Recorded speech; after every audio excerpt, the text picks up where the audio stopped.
वाकई गड़बड़ है तो सारी विपक्षी पार्टियां आंदोलन करें और ईवीएम को तोड़ें फोड़ें, तब तो ठीक है। भी समाजवादी पार्टी के लोगों ने मीडिया हाउस नहीं बनाया, एक भी अखबार नहीं चलाया। बीएसपी पार्टी माननीय बहन जी ने आज दिन तक मीडिया हाउस नहीं बनाया।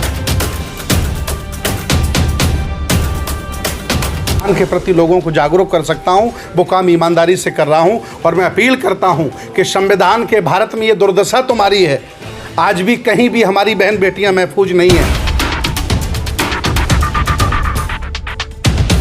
माइनॉरिटी के लोग आज भी जातिवादी हैं, आज भी एक व्यक्ति के गुलाम हैं, आज भी उन्हें बुद्ध, अशोक, फुले, साहू, अंबेडकर की विचारधारा से कोई लेना देना नहीं है। बीजेपी का प्रत्याशी आता है तो सारी जातियां वोट देती।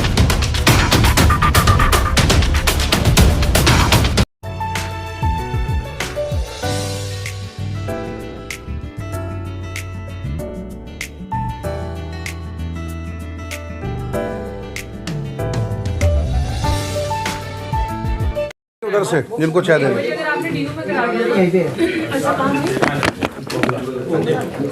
हाँ सर, चुनाव आ रहे हैं लेकिन ईवीएम को लेकर बड़े पैमाने पर आंदोलन चल रहा है सर देश में।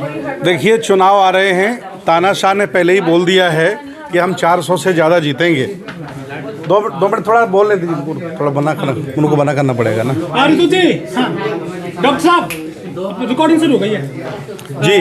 चुनाव आ गए हैं लेकिन बीजेपी कह रही है 400 पार, 370 पार। किस लिहाज से कह रहे हैं वो, जो कि ईवीएम को लेकर आंदोलन चल रहा है पूरे देश में? देखिए, शासक अगर ईमानदार है तो उसे हराया जा सकता है, और अगर शासक बेईमान है तो दुनिया की कोई भी ताकत उसे हरा नहीं सकती है। वर्तमान का जो शासक है वो बेईमान हो चुका है, वो किसी भी हद तक चुनाव जीतने के लिए जा सकता है।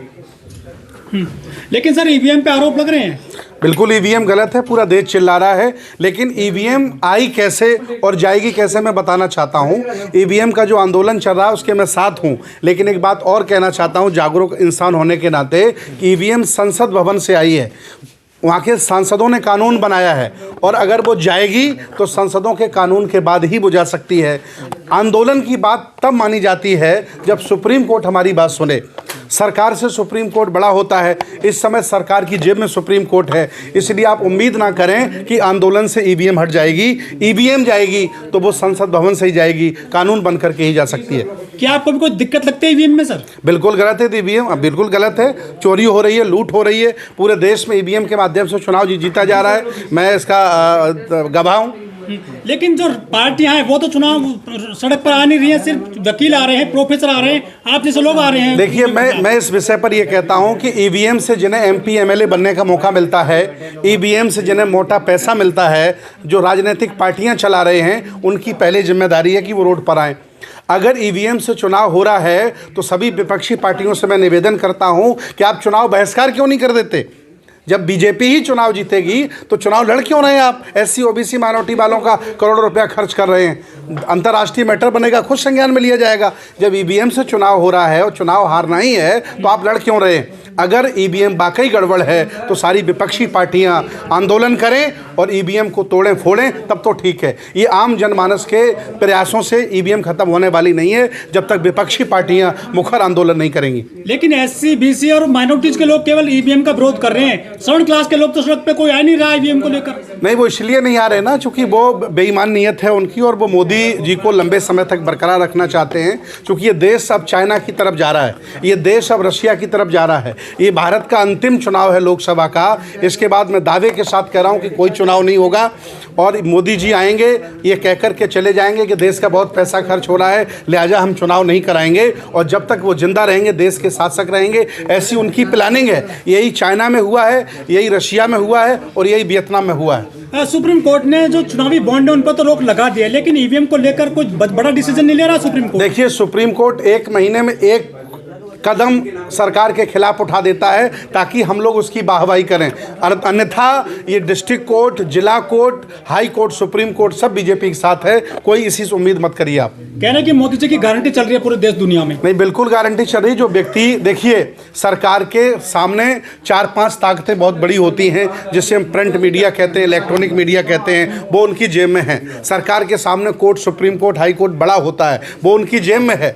और सरकार के जो बड़े बड़े धन्ना सेठ कॉरपोरेट हैं, जो अरबपति हैं, करोड़पति हैं, जिनके पास तमाम पैसा है, जो कॉरपोरेट घराने के लोग हैं, वो सब मोदी जी की जेब में हैं। इसलिए वो तानाशाह हो गए हैं, उन्हें कोई डर और भय नहीं है। और मैं दावे के साथ कहूँगा कि अगर विपक्ष ऐसे ही बढ़ता रहा, यूँ ही जातिवादी बना रहा, जातियों में बढ़ता रहा, तो फिर मोदी प्रधानमंत्री देश के बनेंगे और फिर कभी चुनाव नहीं होगा। यहाँ चाइना और रशिया की तरह तानाशाही व्यवस्था लागू होगी। मैं दावे के साथ कह रहा हूँ। कैसे हारेगी सर बीजेपी? इंडिया गठबंधन टूट गया है, तार तार हो गया है वो। तो देखिए, 75 साल की आज़ादी में राजनीतिक जिन लोगों को फायदा मिला, जो SC OBC माइनॉरिटी बिलोंग कर रहे हैं, उनकी जिम्मेदारी थी।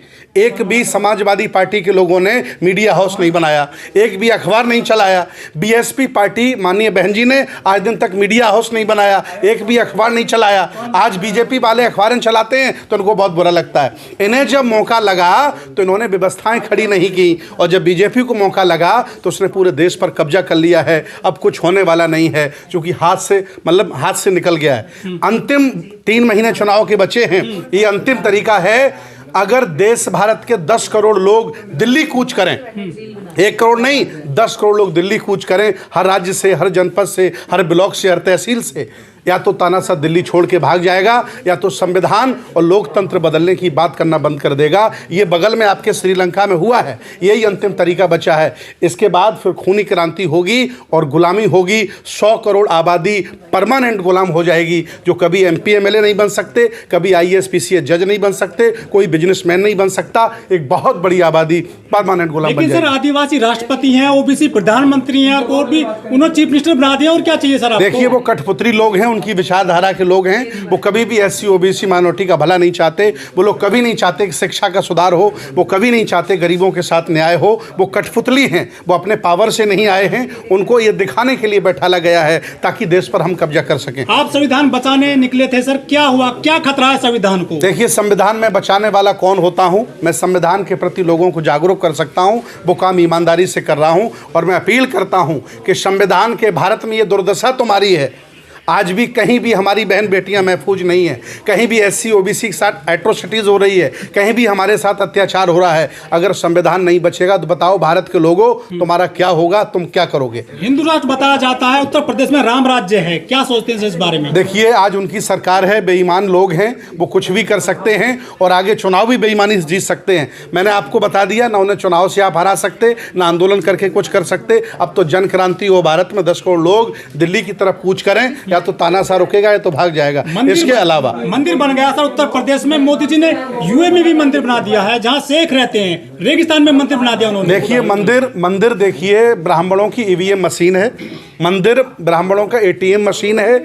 उनका पासवर्ड वो जानते हैं, किसी को पता नहीं है। सारे लोग बर्बाद हो रहे हैं, सारे लोग लाचार हो रहे हैं, कुछ लोग इसमें फ़ायदा ले रहे हैं और ये उनके फ़ायदे का काम है। UCC आ गया है उत्तराखंड में सर, क्या सोचते हैं? ये देखिए, वो जो चाहेंगे वो करेंगे। उन्हें जो अपने फ़ायदे के लिए जो भी कानून होगा लागू करेंगे, बाकी सबको उन्हें गुलाम बनाना, यही उनकी प्रक्रिया है। और मैं अंतिम आपसे निवेदन करना चाहता हूँ, अगर SC OBC माइनॉरिटी के लोग मिलकर अगर इनके साथ खड़े होते हैं, व्यक्ति का पद, जाति का छोड़ करके अगर खड़े होते हैं, तो BJP से टक्कर हो सकती है। अदरवाइज कहीं आप उन्हें नहीं हरा सकते। मैं आज आपको बता रहा हूँ। अच्छा, हिंदू राष्ट्र में बुद्धिज्म को कहाँ देखते हैं सर? जैसे कि अयोध्या में राम मंदिर बन गया है, खुद को कहाँ देखते हैं? देखिए, संविधान के भारत में जब हम भगवान बुद्ध के धर्म को अलग धर्म नहीं बना पाए, आज भी हम हिंदू धर्म के हिस्सा हैं।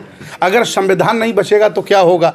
और भगवान बुद्ध की आप बात करेंगे तो राम की जो मूर्ति इन्होंने लगाई है, उसमें 10 अवतार में बुद्ध की भी मूर्ति लगा दी है। ये तो जहाँ चाहे वहाँ अतिक्रमण कर रहे हैं, बेईमानी कर रहे हैं, ज्यादती कर रहे हैं, गुंडई कर रहे हैं। ऐसी स्थिति है, और ये इसलिए है क्योंकि SC OBC माइनॉरिटी के लोग आज भी जातिवादी हैं, आज भी एक व्यक्ति के गुलाम हैं, आज भी उन्हें बुद्ध, अशोक, फुले, साहू, अम्बेडकर की विचारधारा से कोई लेना देना नहीं है। BJP का प्रत्याशी आता है तो सारी जातियाँ वोट देती हैं, और ये पार्टियां अपना प्रत्याशी उतारती हैं तो जाति देखी जाती है। पार्टी वाले भी आज दिन तक विचारधारा को महत्व नहीं दे पाए, इसलिए वो लोग जीत रहे हैं और आगे भी जीतेंगे। सुप्रीम कोर्ट का एक बड़ा फैसला आया है, जो चुनावी चंदा है वो गैर संवैधानिक बताया गया है। जिस तरीके से पार्टियां चंदा ले रही थी, उसको गैर संवैधानिक घोषित कर दिया सुप्रीम कोर्ट। देखिए, अडानी के पास जितना पैसा है सब मोदी जी का पैसा है। आप ये मत कहिए, अगर एक वोट के लिए अगर उन्हें 1 लाख रुपया भी खर्च करना पड़ेगा तब भी वो चुनाव जीतेंगे। ये नोट कर लीजिएगा आप।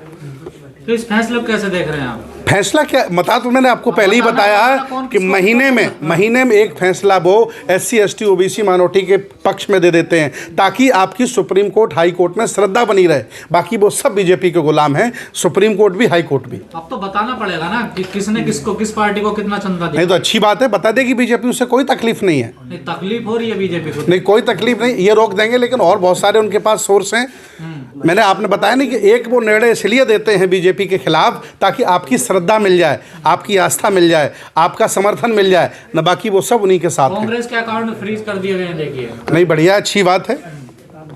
मतलब उसके अकाउंट फ्रीज हो गए, अच्छी बात। मैं तो चाह रहा हूँ चुनाव में एक पैसा भी खर्च ना हो, ताकि ईमानदार किसान, ईमानदार डॉक्टर, ईमानदार मास्टर को MP MLA बनने का मौका मिल जाए। कह रही है, हम बिजली का बिल नहीं भर पा रहे हैं, अपने एम्प्लॉय को तनख्वाह नहीं दे पा रहे हैं। नहीं तो अच्छी बात है, ऐसा क्या दिक्कत है।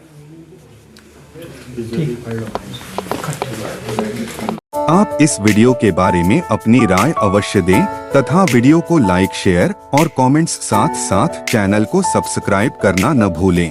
धन्यवाद।